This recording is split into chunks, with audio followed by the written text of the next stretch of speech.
Listen, my children, and you shall hear of the midnight ride of Paul Revere. On the 18th of April in 75, hardly a man is now alive who remembers that famous day and year. He said to his friend, if the British march, by land or sea, from the town tonight, hang a lantern aloft in the belfry arch of the North Church Tower as a signal light. One if by land and two if by sea, and I on the opposite shore will be, ready to ride and spread the alarm through every Middlesex village and farm for the country folk to be up and to arm. I'm sure the vast majority of my audience has heard this poem by Henry Wadsworth Longfellow many times. Some might even be able to quote it from memory. You have to wonder, though, could the outcome have been different if the militia were stoned? If the militia were drunk, had spent all night carousing? Because it was their right as men with freedom and liberty to ingest whatever toxic substance they wanted to into their bodies at all times.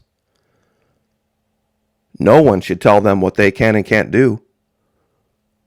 You see, if you count yourself a patriot, someone who would be ready to stand up and fight for this country, you should probably rethink your decisions if that's something you value. Because would you want that person in your foxhole? If you had to be called upon at a moment's notice to go out and stand up and fight for liberty, would you want someone standing beside you who was reeking of whiskey or smelling of marijuana? Would you trust that person to be at their best? If you're one of these people that thinks it doesn't matter, well, perhaps Nikki should be your choice for governor, because she's been all over social media today bragging about her medical marijuana card. That's, in her mind, what makes her qualified to be governor. The fact that she's admitting now that she's compromised with drugs. She's so far gone that she believes that bragging about using marijuana on a daily basis makes her more qualified to be governor than anyone else.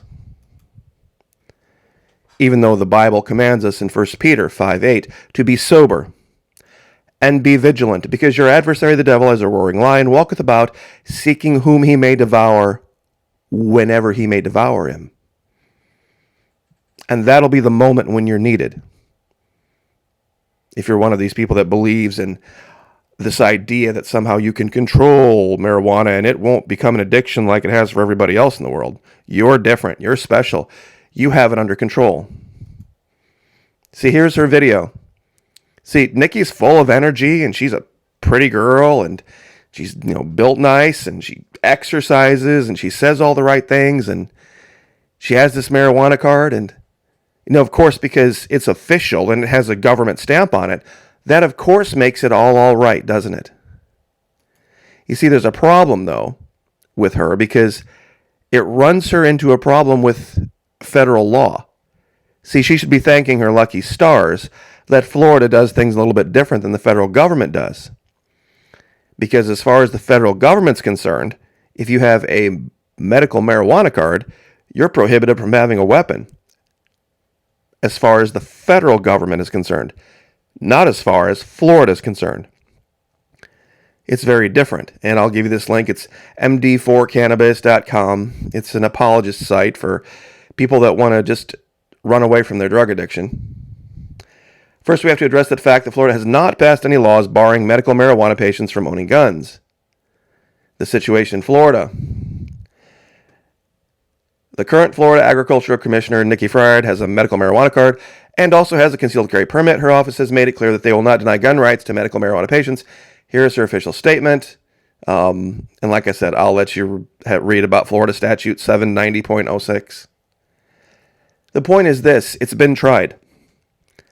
See, I was going to try to bring up a really great picture of all of the tent cities and homelessness and drug addiction in California, but I couldn't find one, so I just left the search page open. Just go ahead and Google California tent cities homelessness, and you can see how well their experiment with ignoring drug addiction works out. by equipping and enabling drug addicts to become worse ones.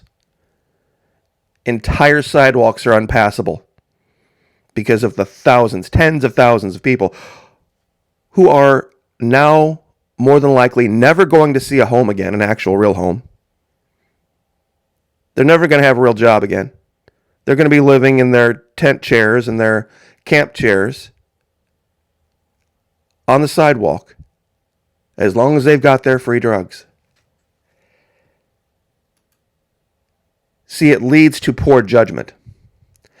It leads to your mind looking at things differently. Here's an article from The Capitalist. Nikki Fried admits secret stake in marijuana company. How she got it remains a mystery. She's spending her whole life now having to cover her tracks. And I'll give you this link too. But to put it in a nutshell, she was living with a man who was married to another woman, and he gave her a $200,000 house. And then when people started asking questions about her bank accounts that quadrupled after she became agriculture commissioner, she took the money and then she bought a whole bunch of crap in it and put the stuff in the house to make it look like she didn't make as much as she did. Her net worth increased by about $48,000 from $1.4 million to $1.449 in a year, on top of a 416% increase. 416% in 1 year, 2017 to 2018. Net worth went from $250,000 to $1.4 million in the immediate aftermath of winning the election for agriculture commissioner. So don't think big drugs isn't part of this. And if you think just because they've made it okay and they've put their rubber stamp on it and they call it medicine is your excuse, let's look at some other medicines from the past, shall we? Cocaine tooth drops. Tom Clark's Class A liquid opium. Cocaine candy. Heroin hydrochlor. And you should hear how they describe these things. More doctors smoke Camels than any other cigarette. This is a pretty popular one. A lot of folks know about this one. Beneficial to young and old. Gesundheit, Grandpa. Cultivate the Rainier beer habit. It brings the glow of health and gives a new lease on life. No medicine can equal it as a tonic. Seattle Brewing and Malting Company, Seattle, Washington. For a better start in life, start cola earlier. How soon is too soon? Not soon enough.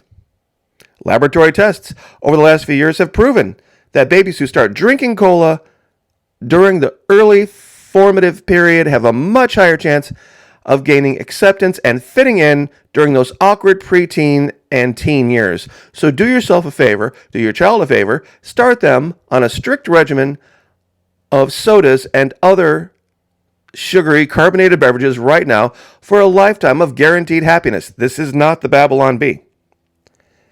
These are real ads. And, well, who could turn this down? Laudanum. Pure, high-quality morphine and codeine. Treat pain, irritation, secretions, convulsions, sleeplessness, hysteria, nerves, and restless infants.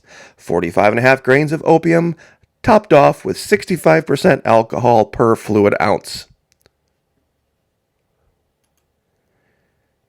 And who didn't have a bottle of sulfate of morphine in their closet?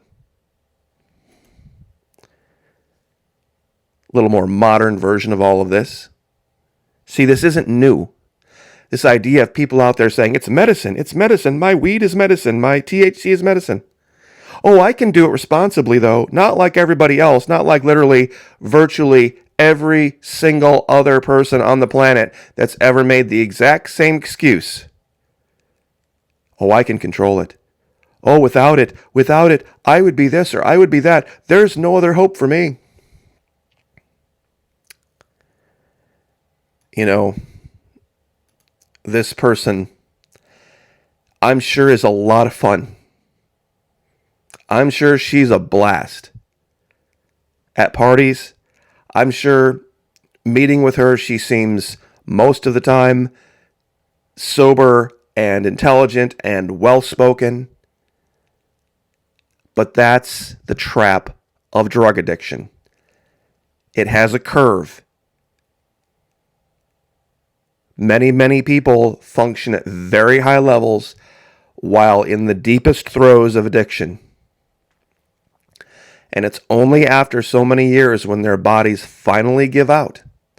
And make no mistake, she will give out. It happens to everybody. It happens to everybody.